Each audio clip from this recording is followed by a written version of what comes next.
Hello, Aubrey. How are you today? I am great. How are you doing? Thanks for the Very salutation. formal salutation. I love it. We are talking not about salutations and greetings today. That is a very formal thing that I've heard in like movies with like people with British accents when they're like greetings and salutations. It's just like a formal way to say hello. Very formal. Like you could do it sarcastically to be funny, but you're not going to want to like go to a friend and be like greetings and salutations and be serious and be like weird. That's weird. What is your opinion if a student did that in on the IELTS speaking test? If like the examiner, says hello to them, because the examiner will greet you when you come in the room and sit down, right? They'll ask to see your passport and they do that stuff. I think that would be really funny. It would be fun. But make sure you're laughing while you do it because it is funny, right? We're not being serious. We don't actually say that in real life. And use the tone Jessica did where you'd be like, and even do one of these like greetings and salutations, my good sir. Guys, this is one of those episodes that is also on YouTube. So if you want to see our gesture with greetings and salutations, it gets bigger every time. Head on over to IELTS Energy TV.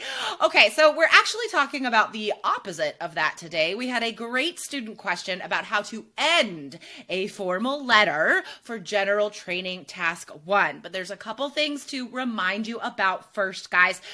There is only 1 day left to get in on our New Year's challenge. We send you a new challenge every single day to challenge you to improve your English and your life in very real ways. Lots of self-reflection, lots of goal setting, developing a positive mindset, positive habits for 2022. So there's only 1 day left to get this, guys. It's only available now. It is a New Year's 2022 challenge. That means you can't get it any other time. So only 1 day left now, guys. Go to allearsenglish.com/new2022. All right, awesome. So let's get into this. Do you want to read this student question? Yes, but first, I want to congratulate one of our students, Kiran Mala. Is that pronounced correctly, I hope? Yes, I think so. Who got amazing scores on IELTS. Listening 8.5, reading 9, writing 7, speaking 8. Amazing scores. Congrats. I hope you're listening still. I hope all of our students, even once they get their scores, keep listening. I know some of them do. Yeah, I love it. It's the best. Yeah, huge congratulations. Those are amazing scores. I love it so much. Okay, so features that we're talking about today, these little details we're talking about today for writing. This is how you make sure that you secure that 7 in writing, just like Kieran, right? Because if you mess up this tone, if you mess up this punctuation, it will decrease your task score and your grammar score. Punctuation is part of your grammar score, guys. And we are seeing students mess up this closing punctuation a lot, and which surprises me. Yes, it's interesting, and I think it's partially something that's culturally based, right? If in your culture, when you finish a letter, you don't have the comma after sincerely, or you always add a period after your name, maybe. Some of the things we see commonly, you have to recognize that's not the same in every culture, and you have to adjust it to match the punctuation required in a letter. So we're going to make sure to hit this today, because we do see students make this this mistake a lot, and we don't want this to pull down your scores. Totally. And if you missed yesterday's episode, guys, it was an awesome grammar episode. So we're really driving home the grammar score yesterday and today. So do check that out, guys. All right. So let's get into this question. Yes. Okay, I'll read it. Okay, perfect. Okay, so they said, I am writing about a question I have in writing task 1. I have to write a letter. If I write a formal letter and begin it with Dear Sir, Madame, what do I have to write at the end? Yours sincerely or yours faithfully? Thanking you in advance for your help. And then their name is, I think, Rudy Remy, which is such a great name. Great name. Okay, so here's my first reaction here. In writing a formal letter, I don't recommend using yours as part of the closing. I mean, yours sincerely, it's fine. Guys, it's a little intimate. Right. That's my feeling as well. Saying yours. It's intimate. You can use it in a semi-formal letter, perhaps. Definitely an informal letter. But I would not say yours as part of my closing. Because what's implied is like your friend, someone that you know is implied with that yours. Yours faithfully, yours sincerely implies a relationship. Totally. Exactly. So I wouldn't say yours at all. And like, this is just use sincerely. This is always my go-to advice. If you're wondering what's appropriate, formal, informal, semi-formal, remember that the tone is a huge part of your task score for this letter. And so you have to choose the right closing here. And I would say sincerely works for all of those letters. So if you're ever not sure, just say sincerely and it's going to be fine as far as tone. Right? It's appropriate. No matter who you're writing to, it's appropriate to close with sincerely. Yeah. Right, totally. What do you think of the closing, yours faithfully? When would you use that? I would never use that, actually. I would never use it either. It's so weird. It's sort of outdated sounding. Yeah. So, and it is intimate. So the only time you would maybe use it is to like your lover, your boyfriend. Like it'd be weird to your grandma because yours faithfully implies faithfulness in like a loving relationship.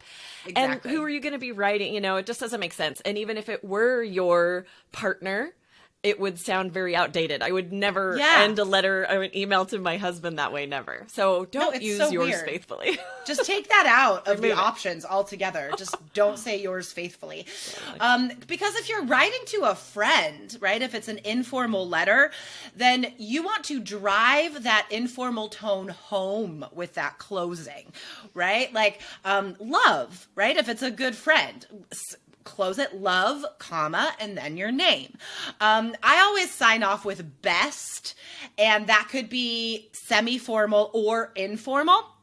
I think it best is really good for semi-formal letters, but it also works for informal letters.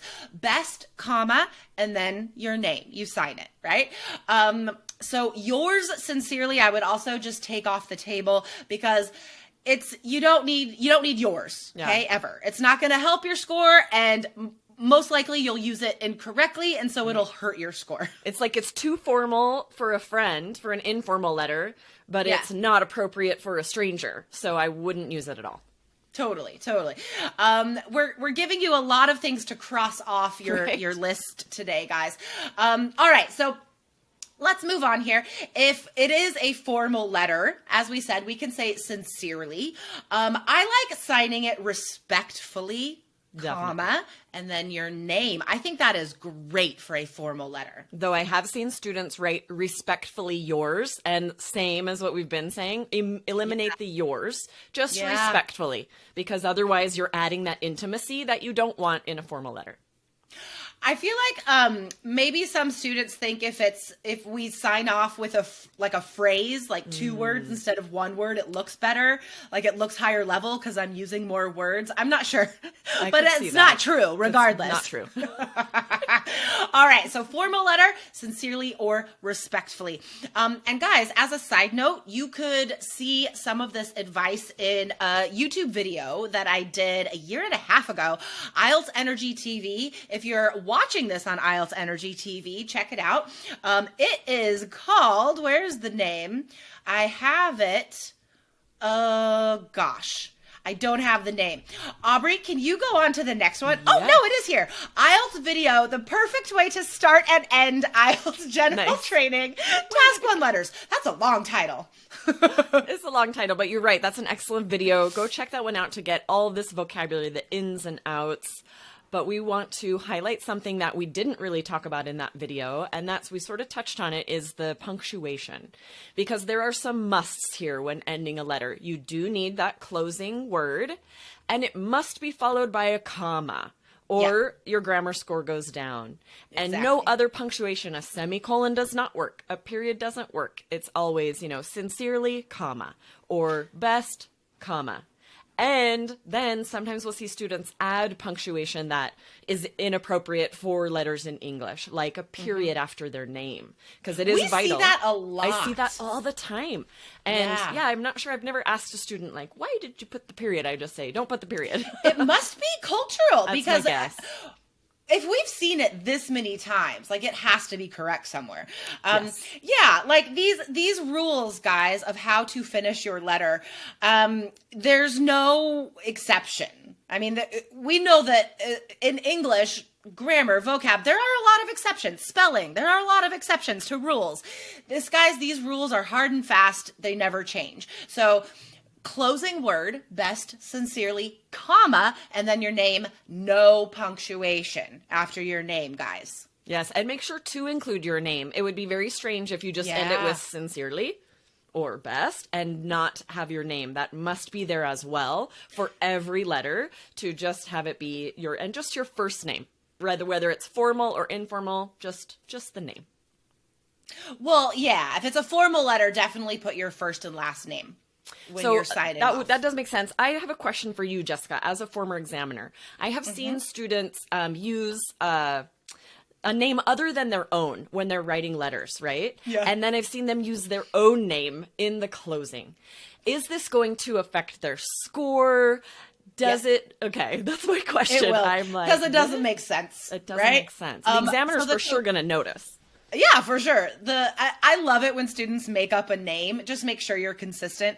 Have fun with the general training letter. Make up a different character for yourself. If you're, complaining to an airline company, call yourself Karen. I mean, there's just have fun with it, but be consistent. Yeah. And that does make sense. If it's a formal letter, but someone who doesn't know you, it should be first and last name, because it's keeping it on a formal level. You're not on a first name basis. Exactly. So if you forget that you named yourself something different in the letter and then you sign off with your real name, that could hurt your cohesion coherence score, guys, because cohesion coherence is organized ideas, linking words, but also logic. It has to make sense. And if you are using two different names, that doesn't make sense, okay? So it'll hurt that score. And before we finish today, I want to mention a really insider part of the scoring system that the examiner looks for. For the task score, guys, you are also required to follow proper letter format. And so when Aubrey is saying, don't forget your name at the end, that's because of the proper letter format. If you don't follow these rules, that task score will also not be above a 6. So lots of insider little details today about the scoring system for your general training task 1 letter. And remember, guys, this challenge is almost finished. Brand new you in 2022. It is available right now. Check it out, allearsenglish.com/new2022. Awesome. Yes, I'm excited for you guys to do this mini course and get a great jump start to your year. So fun. Go check it out right now. All right, Aubrey, I'll see you tomorrow. Bye-bye. Bye.